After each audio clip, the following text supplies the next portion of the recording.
एक, अपने कर्म पर ध्यान दो, फल की चिंता मत करो।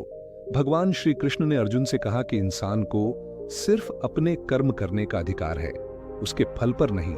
जब हम कोई काम करते हैं और उसके नतीजे की चिंता में डूबे रहते हैं, तो हम या तो डरते हैं या उम्मीद में उलझ जाते हैं। इससे मन विचलित हो जाता है। इसलिए जीवन में जो भी करो पूरी निष्ठा से करो, लेकिन यह मत सोचो कि तुम्हें क्या मिलेगा। ऐसा करने से मन शांत रहता है और सफलता अपने आप मिलने लगती है। डू, जिसका मन स्थिर होता है वही जीवन को समझ पाता है। जो इंसान सुख मिलने पर उछलता नहीं और दुख आने पर टूटता नहीं, वही सच्चे अर्थों में बुद्धिमान होता है। क्योंकि दुनिया हमेशा बदलती रहती है। आज जो चीज सुख देती है वही कल दुख का कारण बन सकती है। अगर हम हर स्थिति में अपने मन को संतुलित रख सकें, तो हम भीतर से मजबूत हो जाते हैं और निर्णय भी सही ले पाते हैं। 3, मृत्यु सिर्फ शरीर की होती है, आत्मा की नहीं। शरीर तो नश्वर है, लेकिन आत्मा अमर है। ये विचार मृत्यु के भय को मिटा देता है।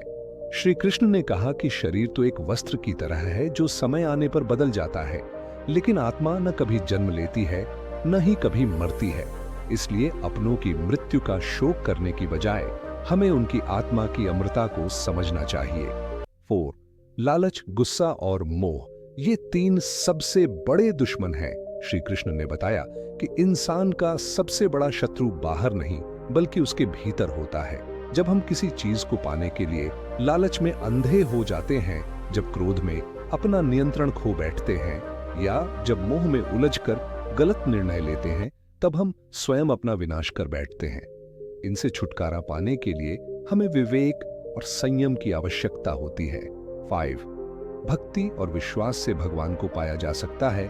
ईश्वर किसी पूजा पाठ या चढ़ावे से नहीं, बल्कि सच्चे प्रेम और विश्वास से प्रसन्न होते हैं। जब एक व्यक्ति पूरे मन से भगवान को याद करता है, उनके नाम में श्रद्धा रखता है और उनका आचरण अपने जीवन में लाता है, तो भगवान खुद उसकी रक्षा करते हैं।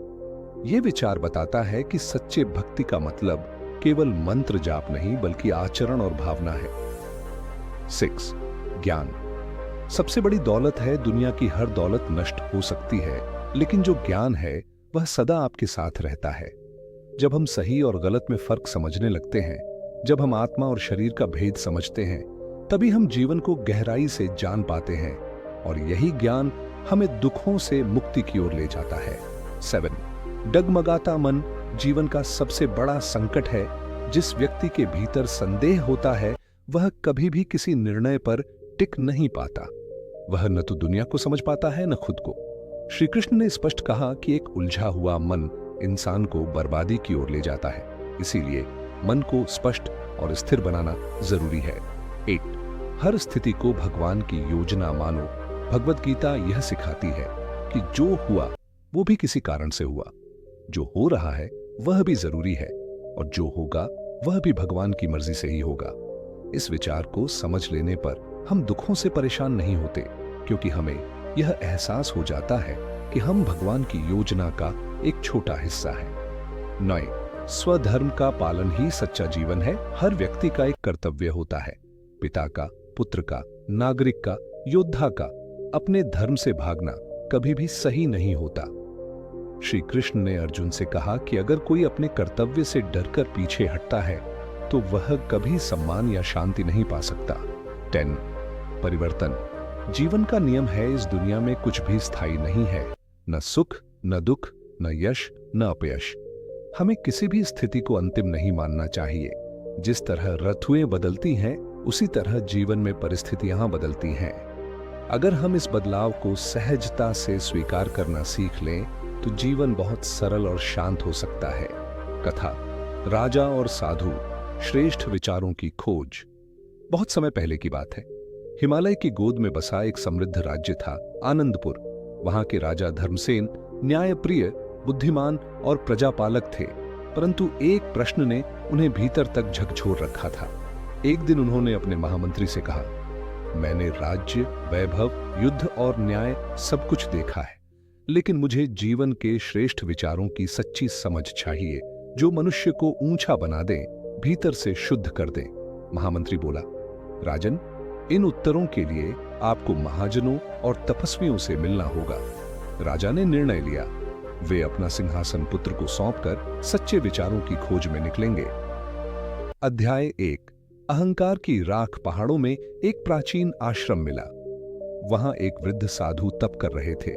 राजा ने उन्हें प्रणाम किया और अपनी जिज्ञासा रखी। साधु मुस्कुराए, बोले, राजन, पहला श्रेष्ठ विचार है, अहंकार की राख में ही ज्ञान की अग्नि जलती है। जब तक अहंकार जीवित है तब तक सच्चा ज्ञान और करुणा नहीं फूटती। जिस दिन तुम राजा नहीं, एक साधारण मनुष्य बनकर सोचोगे, तभी ज्ञान का बीज फूटेगा। राजा ने अपना मुकुट वहीं छोड़ दिया। अध्याय 2। कर्म ही पूजा है। आगे बढ़ते हुए राजा एक किसान से मिले जो कठोर धूप में खेत जोत रहा था, फिर भी प्रसन्न था। राजा ने पूछा, तुम्हें श्रम में दुहक नहीं होता? किसान हंसते हुए बोला, महाराज, कर्म में ही जीवन का सुख है। खेत बो या न्याय करो, यदि मन से कर्म किया जाए तो हर कार्य पूजा बन जाता है। श्रेष्ठ विचार वही है जो हमें निष्काम कर्म सिखाए। राजा ने उसी दिन से हर कार्य को श्रद्धा से करना शुरू किया। अध्याय 3। क्षमाशीलता।